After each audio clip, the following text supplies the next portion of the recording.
Next हमने ज्ञानेंद्रियों के आधार पर अपनी जो शिक्षण जो सहायक सामग्रियां थी वो हमने देख ली है। इससे पहले की क्लास में अपनी कौन सी हो गई थी, सर्वे हो गई थी, दृश्य हो गई थी और दृश्य सर्वे हो गई थी। तो आज के वीडियो में और आज की क्लास में हम देखेंगे प्रौद्योगिकी या तकनीक के आधार पर शिक्षण सहायक सामग्रियां कौन कौन सी होती हैं। और इसके आधार पर अपने जो शिक्षण सहायक सामग्रियां उनको दो भागों के अंदर बांटा गया था, एक तो कोमल शिल्प और दूसरा कठोर शिल्प। तो सबसे पहले हम देखेंगे अपना कोमल शिल्प। सबसे पहले अपना कौन सा है, कोमल शिल्प। तो ये क्या होता है कि सहायक सामग्री का वह रूप जिसमें विषय वस्तु को समझाने के लिए विद्यार्थियों के सम्मुख प्रस्तुत किया जाता है। यानी कि सहायक सामग्री का वह रूप जिसमें विषय वस्तु को समझाने के लिए विद्यार्थियों के सम्मुख प्रस्तुत किया जाता है। इसका मतलब क्या है, दृश्य सामग्री तो है, दृश्य सामग्री तो है क्योंकि उनके सम्मुख क्या करें, प्रस्तुत कर रहे हैं, किया जाता है। लेकिन प्राय ऐसी सामग्री की अनुभूति की जा सकती है। केवल उनको क्या कर सकते हैं, जो कॉमन अपने जो शिल्प होते हैं उनको केवल क्या कर सकते हैं, महसूस कर सकते हैं। ये जरूरी नहीं है कि इनको हाथ लगाकर क्या किया जाए, छूने योग्य हो, ये जरूरी नहीं है। महसूस तो कर सकते हैं लेकिन ये जरूरी नहीं है कि हाथ लगाने से इनको स्पर्श कर पाएंगे, इनको छू पाएंगे, ये जरूरी नहीं होता है। तो अब कौन कौन सी होती है वो देखते हैं। जैसे अपनी ग्राफ है, हम ग्राफ को केवल देख सकते हैं या हाथ लगा के महसूस नहीं कर सकते, केवल क्या कर सकते हैं, हम ग्राफ को देख सकते हैं। फिर अपनी जो सारणियां आती हैं, फिर श्याम पट्ट पर बनाए गए चित्र व सामग्री। श्याम पट्ट के ऊपर कोई चित्र या सामग्री बनाई गई है, क्या हम उसको हाथ लगा कर छू सकते हैं, क्या नहीं, उसको क्या कर सकते हैं, देख सकते हैं। अपने जो मॉडल आते हैं, अपना जो चार्ट और जो पोस्टर होते हैं। नेक्स्ट अपना 3D होलोग्राम। और अंतिम क्या होता है, प्रोजेक्टर द्वारा प्रदर्शित की गई सामग्री। क्या है, प्रोजेक्टर द्वारा प्रदर्शित की गई सामग्री ही केवल क्या होगी, कोमल शिल्प होगी। यदि केवल प्रोजेक्टर की बात करें तो कौन सा हो जाएगा, अपना कठोर शिल्प माना जाएगा। यदि प्रोजेक्टर द्वारा प्रदर्शित सामग्री है तो क्या अपनी कोमल शिल्प है, और अकेला प्रोजेक्टर क्या हो जाएगा, अपना कठोर शिल्प हो जाएगा। नेक्स्ट अपना आता है कठोर शिल्प।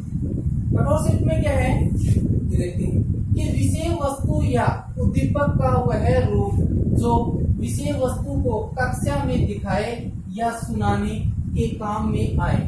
यानी कि विषय वस्तु का वह रूप या उद्दीपक जिसे कक्षा के अंदर क्या कर सकते हैं, हम दिखा भी सकते हैं या उसे क्या कर सकते हैं, सुना भी सकते हैं। तो वो कौन से उपकरण कहलाते हैं, कठोर शिल्प या क्या कहलाते हैं, हार्डवेयर कहलाते हैं। दिखाने और सुनाने दोनों ही काम में आता है कौन सा, कठोर शिल्प। और इसे क्या कहते हैं, हार्डवेयर भी कहते हैं। अब ये कौन कौन से होते हैं वो देखते हैं। तो नंबर 1, विभिन्न प्रकार के डिस्प्ले बोर्ड। कोई भी बोर्ड है वो किसके अंदर आएगा, अपना कठोर शिल्प के अंदर आएगा क्योंकि दिखाने के काम आता है। Next computer. कंप्यूटर क्या था, दिखाने और सुनाने दोनों के काम में आता है। Next TV set. TV set भी क्या था, दिखाने और सुनाने दोनों के काम में आता है। फिर अपना एलईडी और एलसीडी आता है। फिर अपना टेप रिकॉर्डर आता है। फिर अपना रेडियो आता है। फिर अपना जादुई लालटेन है। फिर अपना एपिडाइस्कोप है। फिर वीसीआर है, वीसीआर प्लेयर है। फिर सीडी प्लेयर है। उसके बाद जो विभिन्न प्रकार के जो प्रोजेक्टर होते हैं वो सारे के सारे किसमें आते हैं, कठोर शिल्प के अंदर आते हैं।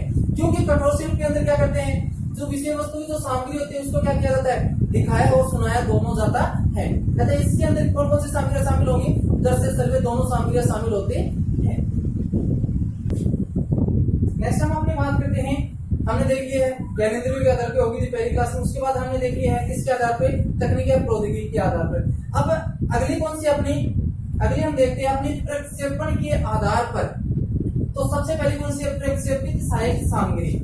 तो प्रक्षेपित सहायक सामग्री क्या होती है कि सामग्री वह सहायक सामग्री जो किसी हार्डवेयर उपकरण के द्वारा विद्यार्थियों के सम्मुख सुविधानुसार प्रस्तुत की जाती है।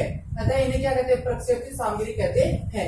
यानी कि अपने जो कठोर शिल्प है वही क्या है, प्रक्षेपित सहायक सामग्रियां हैं। कठोर शिल्प को भी क्या बोलते थे, हार्डवेयर, क्योंकि उनको भी हार्डवेयर के द्वारा क्या किया जाता, बच्चों को दिखाया सुनाया जाता था। तो इसमें क्या है, क्या कहता है कि हार्डवेयर उपकरणों के द्वारा विद्यार्थियों के समूह क्या करना, प्रस्तुत करना, क्या कहलाता है, अपना प्रक्षेपित सहायक सामग्री कहलाता है। कब कौन कौन से हैं वो देखते हैं। तो अपना ये OHP ओवरहेड प्रोजेक्टर है। नेक्स्ट अपना कंप्यूटर प्रोजेक्टर है। नेक्स्ट LED और LCD है। नेक्स्ट एपिडाइस्कोप है, नेक्स्ट चलचित्र प्रक्षेपण है यानी कि अपनी जो मूवी, नेक्स्ट जादुई लालटेन है, नेक्स्ट अपना क्या था टेप रिकॉर्डर आता है, नेक्स्ट अपना सीडी डीवीडी प्लेयर। ये सभी के सभी क्या होते हैं अपने हार्डवेयर या प्रक्षेपित सहायक सामग्री होती है, क्योंकि इन उपकरणों के माध्यम से विषय वस्तु को क्या किया जाता है, बच्चों के सामने सुविधा अनुसार प्रस्तुत किया जाता है। नेक्स्ट अपना आता है अप्रक्षेपित सहायक सामग्री। कौन सा था नेक्स्ट, अप्रक्षेपित सहायक सामग्री। अप्रक्षेपित सहायक सामग्री का मतलब क्या होता है कि विषय वस्तु को किसी हार्डवेयर उपकरण के द्वारा क्या नहीं किया जाता है, प्रदर्शित नहीं किया जाता है, यानी कि इसके अंदर कोई हार्डवेयर को काम में नहीं लेते। तो क्या है, अर्थात यह सामग्री पहले से ही तैयार या पूर्व से ही क्या होती है, नियोजित होती है।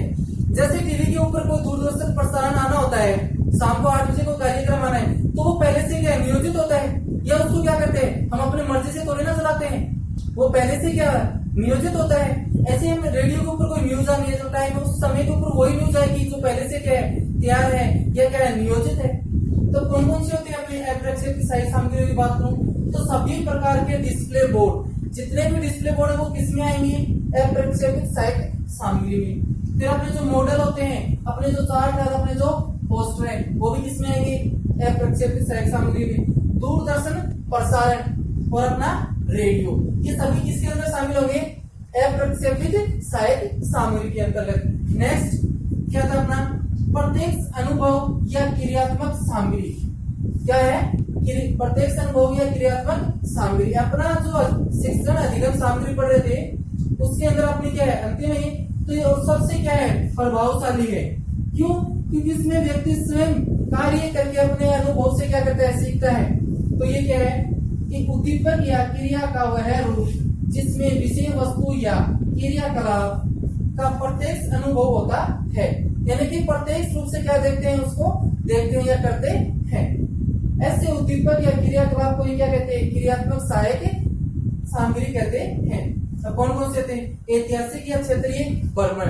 हम किसी ऐतिहासिक स्थल या क्षेत्रीय भ्रमण पर जाएंगे तो उन वस्तुओं उन स्थानों को क्या करेंगे, अपने प्रत्यक्ष नजरों से देखेंगे, तो वो क्या होगा, जल्दी सीख पाएंगे और सीखा हुआ क्या होगा, ज्ञान भी स्थायी होगा। नेक्स्ट अपना क्या था, प्रयोगशाला में किए गए प्रयोग। यदि हम किसी प्रयोगशाला में किसी के ऊपर प्रयोग करें तो हम क्या करें, प्रत्यक्ष रूप से उस कार्य को कर रहे हैं। नेक्स्ट प्रोजेक्ट पे काम करें, या अपना जो सीसीटीवी जो कैमरा होता है वो किस पे आधारित होता है, प्रत्यक्ष अनुभव या क्रियात्मक सामग्री के पर आधारित होता है। और जहाँ सीसीटीवी कैमरा लगे हुए होते हैं वहाँ ये चीज लिखना अनिवार्य होता है कि आप सीसीटीवी कैमरे की नजर में है, ये लिखना क्या होता है, अनिवार्य होता है।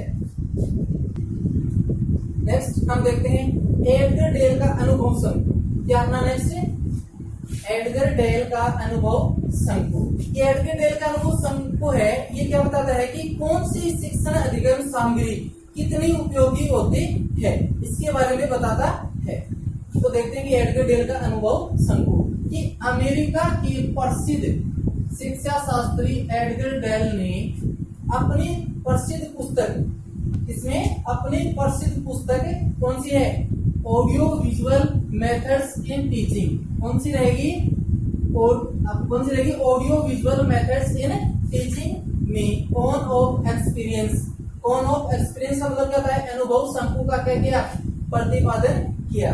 सबसे पहले तो प्रश्न बनता है कि अनुभव शंकु का प्रतिपादक कौन है, तो कौन रहेगा, एडगर डेल। या ये पूछे कि एडगर डेल का संबंध कहां से है, तो कहां से है, अमेरिका से। और क्या था, मनोवैज्ञानिक ने क्या है कि शिक्षा शास्त्री है। दूसरी बात तो पूछे कि एडगर डेल द्वारा रचित पुस्तक का नाम क्या है, तो कौन सी हो जाएगी, audio visual methods in teaching. Next बात करें कि अपना जो एडगर डेल का अनुभव शंकु है इसका प्रतिपादन कब किया गया, तो कब किया गया, 1969 में। कब किया गया, 1969 में। देख सकते हैं कि एडगर डेल अमेरिका के ओहियो विश्वविद्यालय के क्या रहे हैं, शिक्षा शास्त्री रहे हैं। नेक्स्ट इन्होंने 1969 में अनुभव शंकु का क्या किया है, प्रतिपादन करके शिक्षण अधिगम सामग्री की प्रभावशीलता को क्या किया है, दर्शाने का कार्य किया गया है। तो प्रश्न कितने बने कि अनुभव शंकु का प्रतिपादन कब किया, तो 1969 में। किसने किया, एडगर डेल ने। तो और एक एडगर डेल की पुस्तक कौन सी है, audio visual methods in teaching. और फिर नेक्स्ट क्वेश्चन क्या बताया कि एडगर डेल का संबंध किससे है, अमेरिका से है, या शिक्षा शास्त्री है या मनोविज्ञान, तो क्या है मनोवैज्ञानिक है या शिक्षा शास्त्री, तो क्या है ये एक शिक्षा शास्त्री। और कौन सी विश्वविद्यालय में, ओहियो विश्वविद्यालय में। नेक्स्ट हम बात करते हैं एडगर डेल का अनुभव शंकु। तो उस अनुभव शंकु के अंदर कौन कौन सी अधिगम सामग्री को बताया है। तो एडगर डेल ने अपने अनुभव शंकु के अंदर सबसे पहले केवल शब्द का प्रयोग किया है। सबसे पहले सबसे ऊपर किसका प्रयोग किया है, केवल शब्द का। और सबसे अंत में क्या किया है, ऐतिहासिक या क्षेत्रीय वर्णन। तो अपना जो केवल शब्द है वो क्या है, कम प्रभावशील माना जाता है, और अपना जो ऐतिहासिक या जो क्षेत्रीय वर्णन होता है वो अधिक प्रभावशाली माना जाता है। तो क्या होता है कि एडगर डेल शंकु के अंदर क्या है कि जब ऊपर से नीचे की ओर आते हैं तो शिक्षण अधिगम सामग्रियां है वो क्या होती है, अधिक प्रभावी होती है। और जब नीचे से ऊपर की ओर जाते हैं तो शिक्षण सहायक सामग्रियां आपको कम प्रभावशाली होती जाती है। तो सबसे पहले किसकी बात बताया है, केवल शब्द बताया है।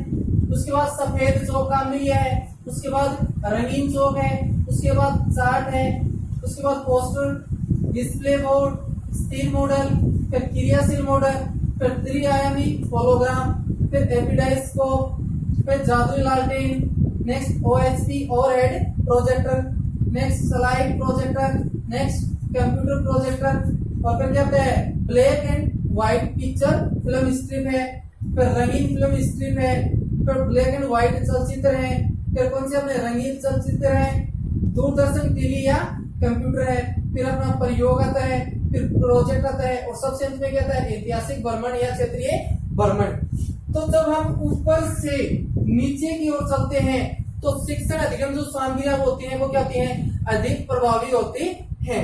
और जब नीचे से ऊपर की ओर चलते हैं तो कम प्रभावशाली होती जाती हैं।